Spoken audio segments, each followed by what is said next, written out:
पीले दांत वाली बहू। रंजना कभी ब्रश नहीं करती थी। उसे कितनी बार उसके माँ बाप ने डांटा, लेकिन उसका कोई असर उस पर होता ही नहीं था, जिस कारण से उसके दांत पीले पीले हो जाते हैं। शादी के बाद अरे बहू, वैसे तो तुझ में कोई कमी नहीं है, पर तेरे दांत इतने पीले कैसे हैं बेटा? कैसे मतलब?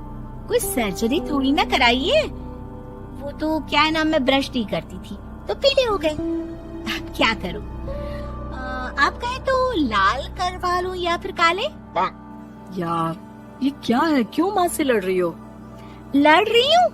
अरे मैं लड़ रही हूँ या ये बोल रही है कि दांत पीले हैं, पीले। अरे तपस्या थोड़ी ना की है इन्हें पीले करने के लिए। बकायदा ब्रश नहीं किया है 20 साल तक, तब जाकर। छी, कैसी बात कर रही हो? ये उस वक्त तो पीले नहीं थे जब हम लोग तुम्हें देखने आए थे। अरे तब साफ करवा लिया होगा डेंटिस्ट के पास जाकर। अब देखो कैसे पीले पीले लग रहे हैं। रंजना सास की तरफ गुस्से से देखती है। फिर शुरू हो गई पीले पीले पीले। अरे पीले तो तब भी थे जब मेरे हाथ का रसगुल्ला उड़ा उड़ा कर खा रही थी और बोल रही थी, लड़की नहीं गुणों का खजाना दे रहे भाई साहब आप। अब वो लोग करते भी तो क्या करते, पीले दांत वाली बहू पल्ले पड़ी थी तो झेलना तो था ही। एक दिन कीर्तन में रंजना गाना गा रही थी। अरे कमला बहन, माँ का द्वार है, यहाँ तो सब शुद्ध होकर आते हैं, फिर अपनी बहू को ब्रश भी नहीं करवाती तुम। दूर से पीले पीले दांत भक्ति में बाधा उत्पन्न कर रहे हैं। अरे कोई 2 साल की बच्ची थोड़ी ना लेकर आई हूँ मैं बहू बनाकर। अच्छी खासी लड़की है, अरे कैसे करवाऊं ब्रश? ये तो उसे खुद करना चाहिए ना। अब माँ बाप तो इसके जैसे तैसे निपटा दिए, ये नहीं सोचा कि सास कैसे संभालेगी। सास बहू को लेकर घर आ जाती है, लेकिन सोच लेती है कि अब इसे लेकर कहीं नहीं जाएगी। अगले रोज बहू कहती है, अरे क्या हो गया, मंदिर नहीं जाना क्या? कीर्तन का वक्त हो रहा है। मेरी मधुर वाणी से कान्हा जी जागते और सोते हैं। आप तो जानती है ना उनकी भक्ति में कितना मन लगता है मेरा। वो क्या है ना, तबीयत ठीक नहीं लग रही है मेरी, आराम करूंगी मैं। तबीयत ठीक नहीं लग रही? अभी तो मिथुन के गाने पर नाच रही थी आप, और अब बोल रही है कि तबीयत ठीक नहीं लग रही। अरे भक्ति में मन लगा लो सासू माँ, ऊपर जाना है, क्या मुंह दिखाओगी आप? हाँ? सास को बहू की बात पर गुस्सा आ जाता है। मैं क्या मुंह दिखाऊंगी, इसकी चिंता तो ना कर, समझी? अपने मुंह की चिंता कर, जो ये पीले पीले दांत लेकर हर जगह पहुंच जाती है।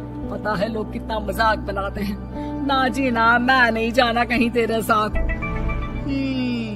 तो ये बात है, कोई ना, मत जाओ, मैं अपने कमरे में ही बैठकर भक्ति कर लूंगी। ऊपर वाला दांत थोड़ी ना देखता है, मन देखता है, भावना देखता है। और अरे बस बस, तू सब कुछ दिखा, बस ये सफेद चमकदार दांत ना दिखाना किसी को, है? जा यहाँ से।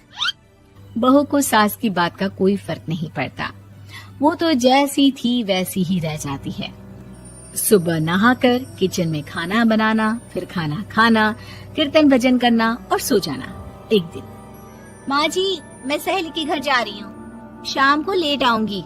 हाँ हाँ तो जाना, मैंने कौन सा तेरी आरती करनी है घर पर बैठकर।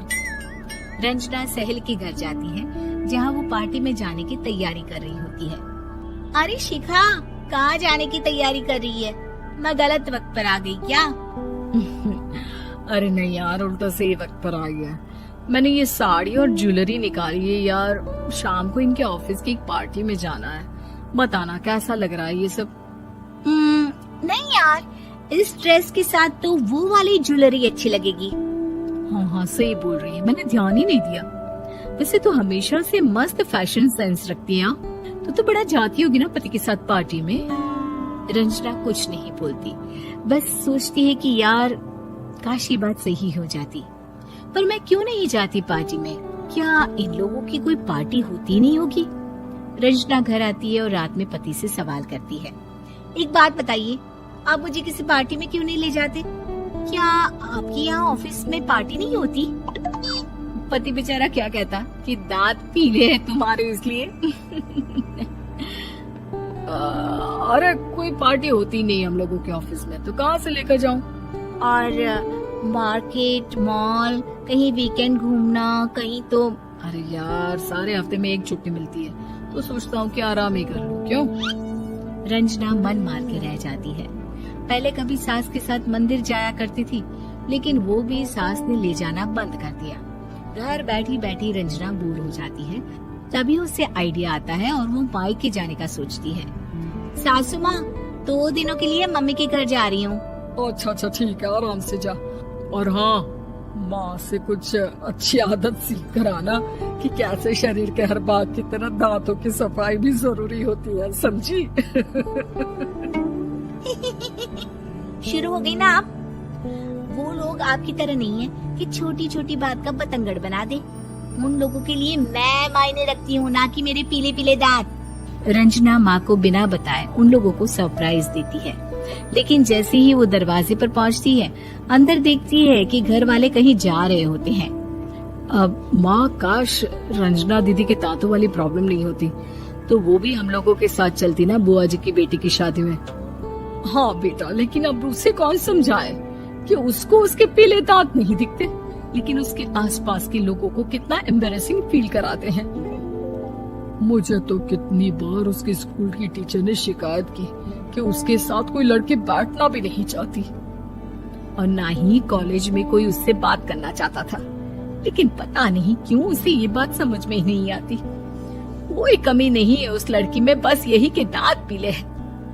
वो तो भला हो जीजा जी और उनकी माँ का, जो दीदी को जैसी है वैसे ही रखा हुआ है।